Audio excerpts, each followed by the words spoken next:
नमस्कार दोस्तों, आज का जो हमारा लेक्चर है उसमें हम सीखने वाले हैं कि length of the axis and equation of the axis का मतलब है जो अक्ष होते हैं उन अक्षों की लंबाई कैसे ज्ञात करते हैं और उनका समीकरण ज्ञात करते हैं।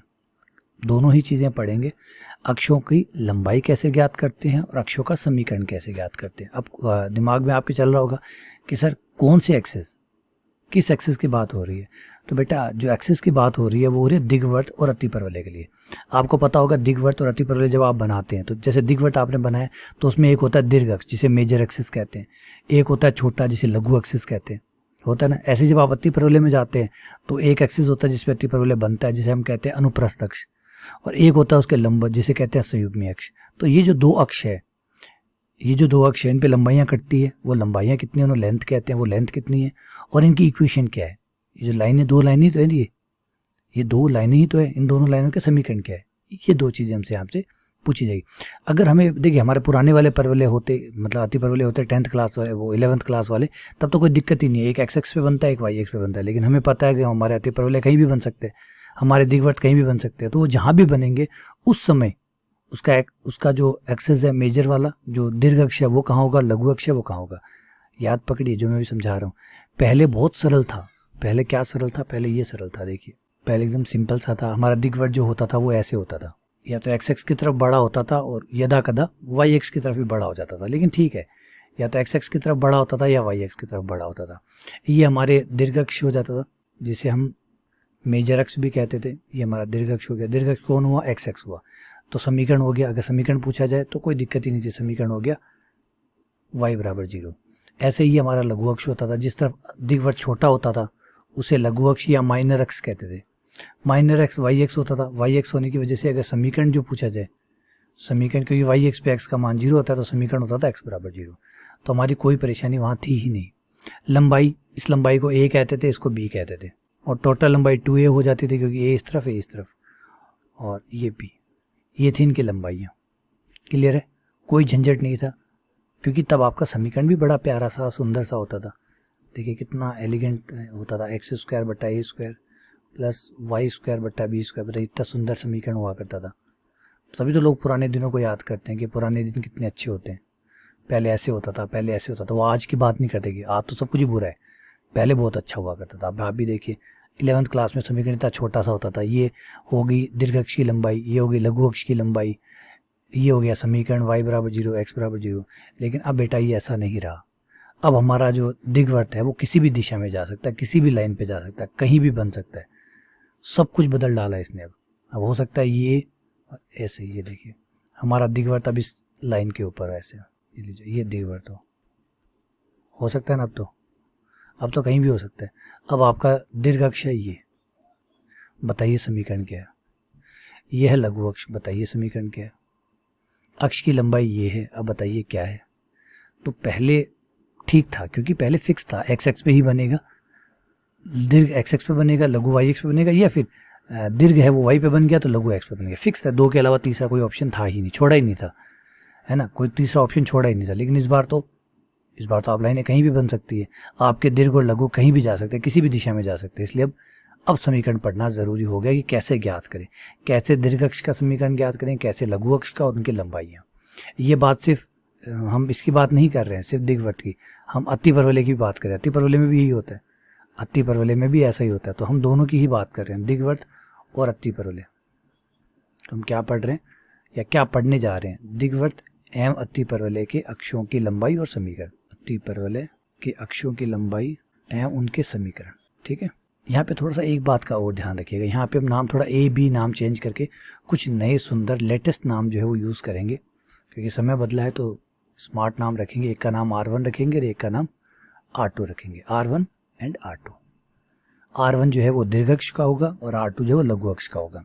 अब यहाँ एक बात है, जो दिग्वृत्त होता है, दिग्वृत्त में R1 और R2 दोनों के दोनों ही वास्तविक होते हैं। वास्तविक मतलब आइटा में नहीं होते। R1 व R2 दोनों के दोनों वास्तविक होते हैं, रियल होते हैं, दिखने वाले होते हैं, भूत नहीं होते, है ना, गायब नहीं होते। क्लियर है। लेकिन अति परवलय के केस में क्या होता है, अति परवलय के केस में एक तो दिखता है, दूसरा दिखता ही नहीं है। बस एहसास होता है कि कुछ है, जैसे भूतों का होता है ना, रात के टाइम हम निकलते हैं, अंधेरा होता है तो ऐसा लगता है कुछ है, लेकिन कौन है नहीं जानते, बस वैसा सही है। ये मान लीजिए आपका कोई अति परवलय का अक्ष है, कौन सा, अनुप्रस्थ अक्ष, और ये है आपका संयुग्मी अक्ष, और ये आपका अति परवलय इसके बन रहा है। कहीं भी बन सकता है बेटा इस बार। हाँ, अब वो दुनिया गई हूँ, वो जमाने लद गए जब फिक्स हुआ करता था कि एक्स एक्स पे ही बनेगा या वाई एक्स पे बनेगा, वो दिन गए। अब ये जो आपका अति परवलय बना है, इस अति परवलय में R1 कौन है, ये है R1, ये है R1, R2 भैया यहाँ है, कहाँ है पता नहीं, पूछेगा मत, बस काल्पनिक है, इसलिए R1 जो है वो तो वास्तविक आएगा। और ये बात कंफर्म भी हो जाएगी कि अगर एक R आ रहा है, एक R नहीं आ रहा है, तो समझ जाइए कि वो अति परवलय है। दूसरा R2 जो होगा वो आयटा में आएगा, मतलब काल्पनिक आएगा। किस में आएगा, आयटा में। आयटा में आने का मतलब समझ जाइए कि काल्पनिक आ रहा है, काल्पनिक आ रहा है इसका मतलब एक है और एक नहीं है, और एक है और एक नहीं है तो सिर्फ अति परवलय में ही ऐसा हो सकता है, क्योंकि दीर्घवृत्त में तो दोनों होते हैं, दीर्घवृत्त में तो दोनों होते हैं पुष्पा, R1 भी होता है, R2 भी होता है। समझ गए बात, क्लियर है, झुकेगा नहीं, याद रखो पुष्पा राज, झुकेगा नहीं। लेकिन यहाँ पे पकड़िए बात को, R1 R2 रियल होंगे कब, अगर R1 R2 दोनों के मान आ रहे हैं तो समझ जाइए दीर्घवृत्त है। R1 आ रहा है, R2 नहीं आ रहा है, आयटा में आ रहा है, नहीं आने का मतलब आयटा में आ रहा है, क्योंकि आयटा में कुछ तो आएगा बेचारा, तो आयटा में आ रहा है इसका मतलब वो नहीं आया हुआ सा, वो काल्पनिक है। तो इस तरीके से R1 और R2 आएंगे, तो वो दीर्घवृत्त अति परवलय होगा। अब अति परवलय होगा, अब अति परवलय केस में इनके नाम थोड़े चेंज हो जाते हैं, दीर्घवृत्त दीर्घ अक्ष लघु अक्ष नहीं कहते, इसे कहते हैं अनुप्रस्थ अक्ष। सुना हुआ है क्या नाम, अनुप्रस्थ अक्ष, इसको कहते हैं संयुग्मी अक्ष, अनुप्रस्थ अक्ष संयुग्मी अक्ष। तो अनुप्रस्थ अक्ष की लंबाई R1, संयुग्मी अक्ष की लंबाई R2, अर्ध लंबाई, अर्ध हाफ है, क्योंकि भैया आधा इधर भी है, इधर भी है पुष्पराज, R1 इधर भी है, इधर भी है, और R2 सिर्फ ऊपर है और नीचे भी है, लेकिन कहाँ है वो तो भगवान ही बताएंगे, ईश्वर ही कहेंगे कहाँ है, काल्पनिक है। क्लियर हो गया यहाँ पे। अब कैसे निकलेगी, क्वेश्चन ये है कि सर इतना सारा तो बता दिए कि ये है, ये वो है, वो है, ये वो तो सब ठीक है, निकलेगा कैसे भाई, बड़ी मुश्किल से निकलेगा, ये बात सच है, बहुत मुश्किल से निकलेगा, बहुत सारे विज्ञान लगाने पड़ेंगे, बहुत सारे स्टेप्स दोहराने पड़ेंगे आपको, तब जाके आपको ये सब कुछ मिलेगा। वैसे भी आसानी से कुछ भी नहीं मिलता, तो ये भी नहीं मिलेगा। एक चीज़ और ऐड कर लीजिए जो आसानी से नहीं मिलती है, उसमें कई स्टेप में आपको दोहराना होगा। नंबर 1, सबसे पहला होगा स्टेप 1। स्टेप 1 में आप अपने शांकों का केंद्र ज्ञात कीजिए, शांकों का केंद्र ज्ञात कीजिए, याद है अल्फा और बीटा, वो ज्ञात कीजिए।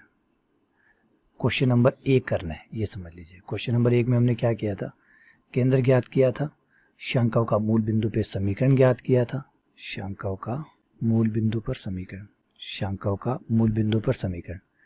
जब मूल बिंदु पर समीकरण बन जाए तो उस समय कैपिटल A का मान, कैपिटल H का मान और कैपिटल B का मान अलग कर लीजिएगा, जो कि काम आने वाला है, ठीक है। ये होने के बाद 2 स्टेप पूरे। स्टेप नंबर 3 इस्तेमाल करिएगा, ये समीकरण बताता हूँ, इसमें मान रखिएगा AB minus H square R की power 4 A plus B R square, ये वाला। अब इसके कई वर्जन है बेटा, कंफ्यूज मत होइएगा, कई वर्जन है, ये ऐसे भी होता है, और कई जो है बंदे जिनको आप स्मार्ट बंदे कह सकते हैं, वो इसको ऐसे भी लिखे हुए होते हैं। अब बच्चे कई बार कंफ्यूज हो जाते हैं कि सर ये आपने तो ये लिखाया था, और एग्जाम्पल में ये वाला दिया है, और ये वाला वो वाला कुछ नहीं है। आप ब्रैकेट खोल लीजिए, दोनों एक आ जाएंगे। कई किताब वाले जो है वो और भी बढ़कर है, इसी किताब वाले एक दूसरे की क्यों बात करें, अपनी ही किताब वाले कभी ये फॉर्मूला लिखते हैं। आपको कंफ्यूज नहीं होना है, आप ब्रैकेट खोलेंगे, लघुत्तम लेंगे तो आप देखेंगे कि सब कुछ एक है, दिखने में भिन्नता है, सब कुछ एक है। ये अगर आप लघुत्तम लेंगे तो आपको पता चलेगा ये तीनों आदमी जो अलग अलग दिख रहे हैं, अलग अलग है ही नहीं, एक ही है। तो आपको जो अच्छा लगे, जो फेवरेट है आपका, वो लगा लीजिए, मुझसे कोई फ़र्क नहीं पड़ता इससे कि आप कौन सा लगा रहे हैं। इससे जो आएगा आपको एक बार R1 का मान, R के 2 मान मिलेंगे, एक को आप R1 बोलिएगा और एक को आप R2 बोलिएगा, बस आपका काम यहाँ हो गया। ये एक अक्ष की लंबाई, अर्ध अक्ष की लंबाई यहाँ से मिल जाएगी, दूसरे अर्ध अक्ष की लंबाई आपको यहाँ से मिल जाएगी। 2 जो R के मान मिलेंगे वो पहले अर्ध अक्ष और दूसरे अर्ध अक्ष की लंबाई यहाँ होगी, अर्ध होगी, क्योंकि डबल करेंगे तो 2R होगा, 2R1 और 2R2, क्योंकि आधी आधी आती है ना। अब R1 R2 दोनों रियल आ जाएं तो समझ जाइएगा दीर्घवृत्त है, एक रियल और दूसरा काल्पनिक हो तो समझ जाइए अतिपरवलय है, ठीक है ना। उसके हिसाब से फिर अक्षों का समीकरण जो है स्टेप नंबर 4 आपको देगा। Step number 4 a minus 1/r1 x minus alpha h y minus beta. Alpha और बीटा कौन सा है? आपका सेंटर है, जो केंद्र आपने पहले स्टेप में निकाला था वो है। इससे आपको एक अक्ष का समीकरण मिल जाएगा और दूसरे अक्ष का समीकरण सेम टू सेम यही रहेगा, बस r1 की जगह r2 आ जाएगा, r1 की जगह r2 आ जाएगा। तो इस तरीके से आपको आपका दूसरा जो अक्ष है वो भी मिल जाएगा, दोनों अक्ष आपको मिल जाएंगे इस तरीके से। अब इनके नाम मैं इसलिए नहीं बोल रहा कि मुझे खुद नहीं पता, हो सकता है अगर ये अतिपरवलय है तो ये संयुग्मी, ये हो गया अनुप्रस्थ अक्ष, ये हो गया संयुग्मी अक्ष। अगर ये दीर्घवृत्त है तो ये हो गया दीर्घ अक्ष, ये हो गया लघु अक्ष। तो डिपेंड करता है ना कि आकृति क्या है। अगर दीर्घवृत्त है तो फिर अगर दीर्घवृत्त है तो दीर्घ अक्ष लघु अक्ष बोलेंगे इनको, और अगर अतिपरवलय है तो इसको अनुप्रस्थ अक्ष और इसको संयुग्मी अक्ष बोलेंगे। क्लियर है? आगे इस तरह से 4 स्टेप में आपका ये सवाल पूरा कंप्लीट होगा। थोड़ा सा लेंथी रहेगा लेकिन उम्मीद करता हूँ कि ज़्यादा परेशान नहीं करेगा। चलिए स्टार्ट करते हैं, क्वेश्चन कर लेते हैं जिससे आपको समझ में आ जाए। एक्सरसाइज का क्वेश्चन नंबर 6 ले लेते हैं जो इसी पर बेस्ड है। एक्सरसाइज फर्स्ट का question number 6, 17x² plus 12xy plus 8y² minus 46x minus 28y plus 33 बराबर 0।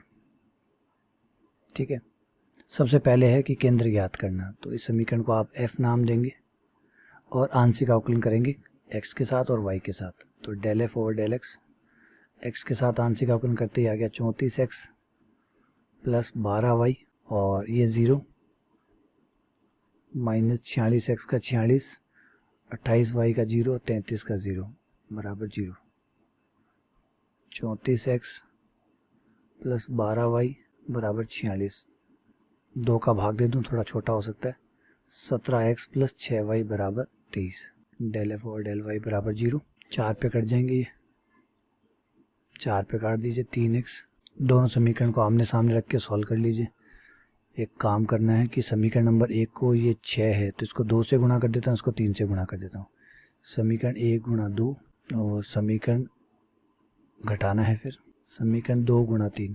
इसे 2 से गुणा करते ये 34x, 34x plus 12y, 34x plus 12y बराबर 46। 3 से गुणा करते ही ये 9x प्लस 12y, 7 या 21, घटा दीजिए दोनों को, माइनस माइनस माइनस। 34 में से 9 गया 25x, 46 में से 21 गया 25, 25 से 25 कट गया, x बराबर आ गया 1। x का मान 1 रख के y निकाल लीजिए, किसी में भी रख दीजिए, ये y भी 1 आ जाएगा, x भी 1 y भी 1। ये आपका अल्फ़ा बीटा आ गया, सिक्योर करके रख लीजिए, लास्ट में काम आएंगे। अल्फ़ा और बीटा, अल्फ़ा बराबर 1 तथा बीटा बराबर 1। ये आपका सेंटर है, केंद्र है शांकों का, संभाल के रखिए गुम ना जाए। शांकों का केंद्र कि भाई ये जो आपका शांकव है जो कोनिक है उसका सेंटर है ये। ठीक है, अब यहाँ तक तो हमारा काम, एक हिस्सा हमारा पूरा हो गया। अब हमारा दूसरा हिस्सा शुरू होगा, यहाँ से मूल बिंदु पे समीकरण ज्ञात करना। शांकव का मूल बिंदु पे समीकरण, का मूल बिंदु पर समीकरण। Step number 2, equation of conic at origin. Origin के ऊपर इक्वेशन वो रहता है हमारा ax² plus 2hxy plus by² बराबर माइनस g अल्फ़ा, b का मान 8 माइनस 46, g बराबर माइनस 23,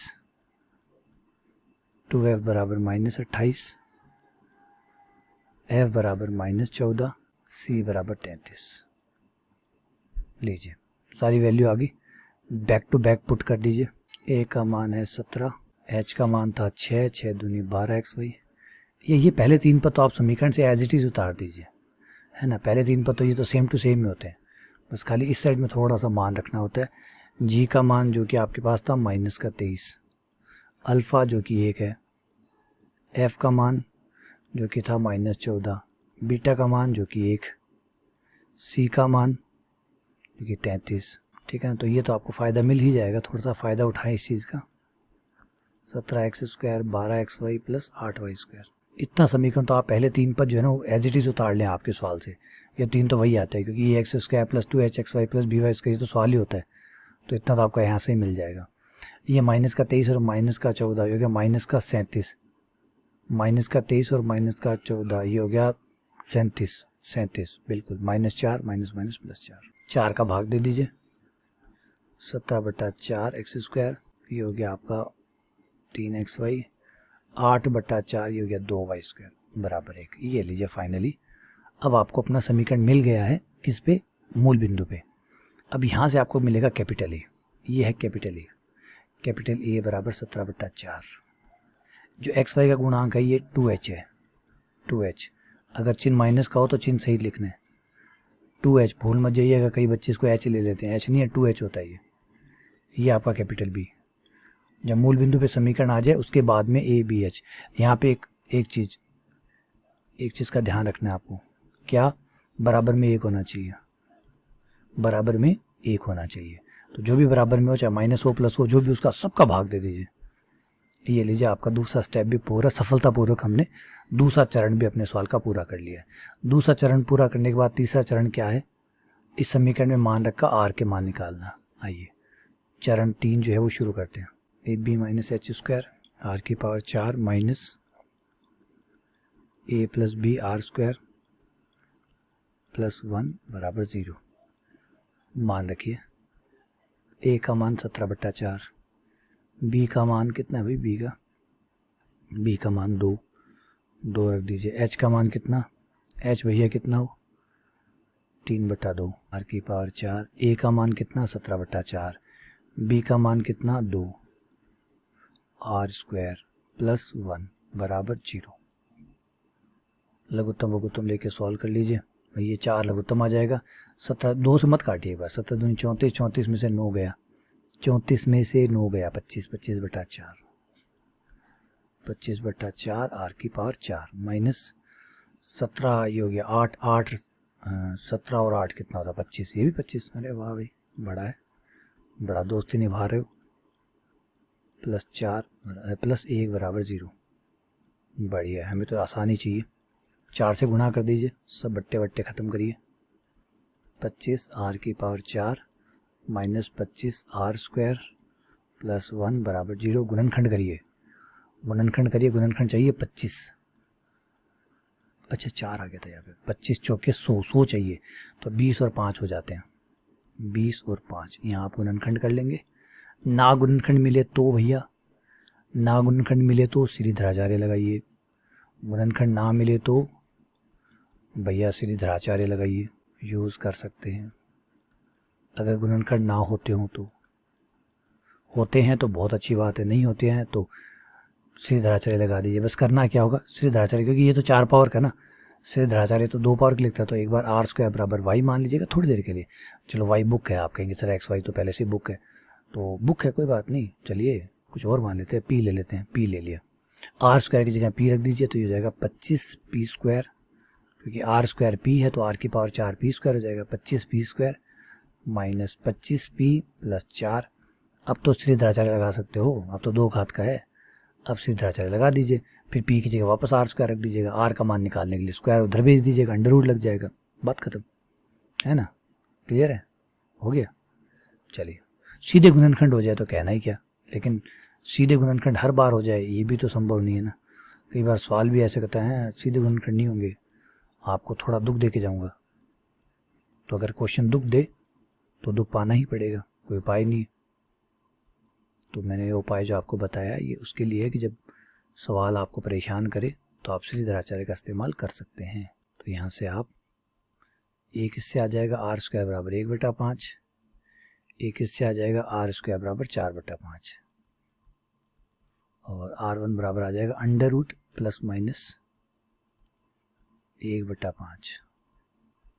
यहाँ आ जाएगा आर, इसे R1 R1 R2 तभी आएंगे, कर्ण अर्जुन आएंगे, थोड़ी देर रुक के आएंगे, कर्ण अर्जुन बिल्कुल आएंगे, लेकिन थोड़ी देर रुक के आएंगे।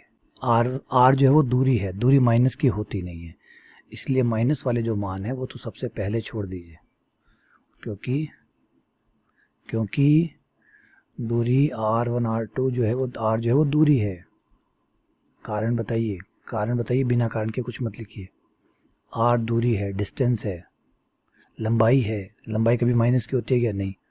आर दूरी है जो नेगेटिव नहीं होती है, जो नेगेटिव नहीं होती है। आ गया। अब यहाँ पे ये नहीं है कि जो पहले ये R1 है ये R2 है, ना ना, यहाँ कोई पहले आओ पहले पाओ वाला नहीं है। यहाँ पे पहले आओ पहले पाओ वाला नहीं है बेटा, कि पहले आओ पहले पाओ, ना ना। जो बड़ा है, यहाँ IIT वाला एंट्रेंस एग्जाम है, IIT JEE का एग्जाम है, ज़्यादा अंक बनाएगा वो R1, कम बनाएगा वो R2। इसमें से बड़ा कौन हुआ? ये। बट्टे में ऊपर 2 है, नीचे √5 तो दोनों में ही है, इसके ऊपर 1 है, इसके ऊपर 2 है, तो 2 वाला ज़्यादा बड़ा होगा, तो ये होगा R1। भैया तू आ गया। ज़्यादा अंक बनाएगा वो आगे आएगा, कम अंक बनाएगा वो पीछे जाएगा। ये R1 है, ये R2, ध्यान रखिएगा। बड़ा जो है वो R1, छोटा है वो R2। अच्छा, काल्पनिक और वास्तविक है तो जो वास्तविक है वो R1, जो काल्पनिक है वो R2, ठीक है ना, याद रखिएगा। क्लियर हो गया? दोनों वास्तविक आ रहे हैं, दोनों वास्तविक है, दोनों रियल है, दोनों वास्तविक है, कोई भी आइटम में नहीं आया, इसका मतलब ये आकृति दिग्वर्त है। ये आकृति क्या है? दिग्वर्त है। दोबारा बोल रहा हूँ, दोनों वास्तविक है, इसका मतलब दिग्वर्त है, दिग्वर्त में ही दोनों वास्तविक आते हैं। अब अपने समीकरण निकाल लीजिए। पहले दीर्घ अक्ष का समीकरण। अब मैं दीर्घ अक्ष क्यों बोल रहा हूँ? क्योंकि दिग्वर्त आ गया। तो दीर्घ अक्ष का समीकरण R1 का square x minus alpha h y minus beta बराबर 0। रख दीजिए मान। a कितना था? a 17/4 था। R1 आपके सामने है 2/√5। R1 का स्क्वायर हो जाएगा 4/5, 5 ऊपर 4 नीचे। x माइनस अल्फा, अल्फा कितना था? 1। h कितना? Capital H 3/2। y minus beta कितना? 1।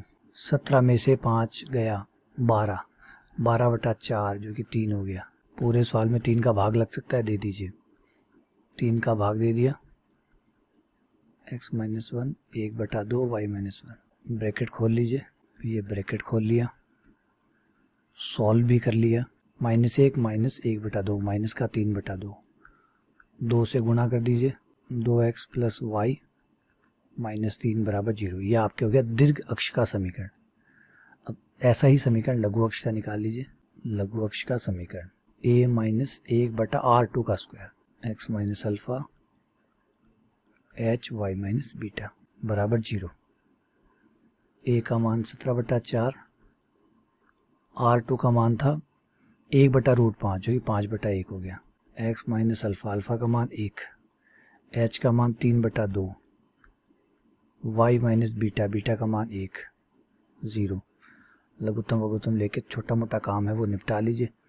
5 चौके 20, 17 में से 20 गए, माइनस के 3/4। x minus 1 3/2 y minus 1। पहले 3 का भाग देने पर, -3 का भाग देने पर, -3 का भाग देने पे -3 का भाग दे दिया। क्या किया?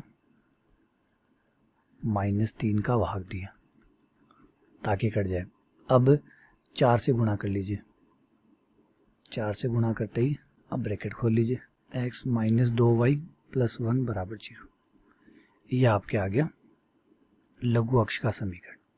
तो बेटा नाम लेने से पहले थोड़ा सा ध्यान रखिएगा, यहाँ R1 R2 जब आए तो उनको ज़रूर चेक कीजिएगा। अगर आपके R1 R2 दोनों रियल आ रहे हैं तो दिग्वर्त, अगर आपके R1 R2 एक रियल आ रहा है, एक इमेजनरी आइटम में आ रहा है, तो समझ जाइए कि वो आपका अतिपरवल है। अतिपरवल है तो R1 से जो आए उसको अनुप्रस्थ अक्ष और इसे संयुग्मी अक्ष बोलिएगा।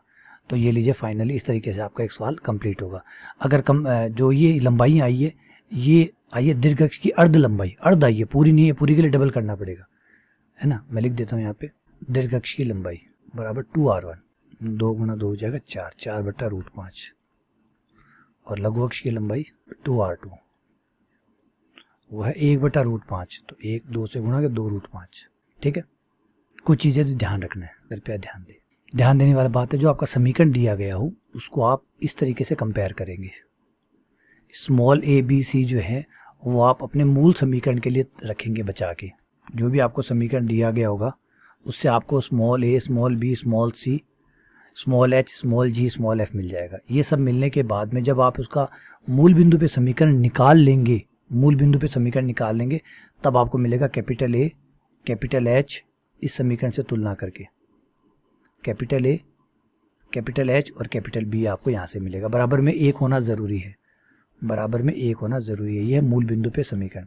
आपके केंद्र का नाम अल्फ़ा बीटा होगा, मैंने ये रखा है, चाहे तो आप चेंज कर सकते हैं, लेकिन ध्यान रखें, ठीक है। ये चीज़ें आपको ध्यान रखनी है कि कई बार बच्चे कंफ्यूज हो जाते हैं, ऊपर वाले का नाम ही कैपिटल ए में रख लेते हैं। नहीं, ऊपर वाले का नाम मैंने स्मॉल, जो समीकरण दिया गया है उसका नाम स्मॉल अक्षर में ए बी सी एच ये आएंगे। फिर जब वो मूल बिंदु पे समीकरण बन जाए और बराबर में एक आ जाए, आएगा नहीं, आपको लाना पड़ेगा 4 का या 5 का या 6 का या -2 का, जिसका भाग लगे भाग दीजिए।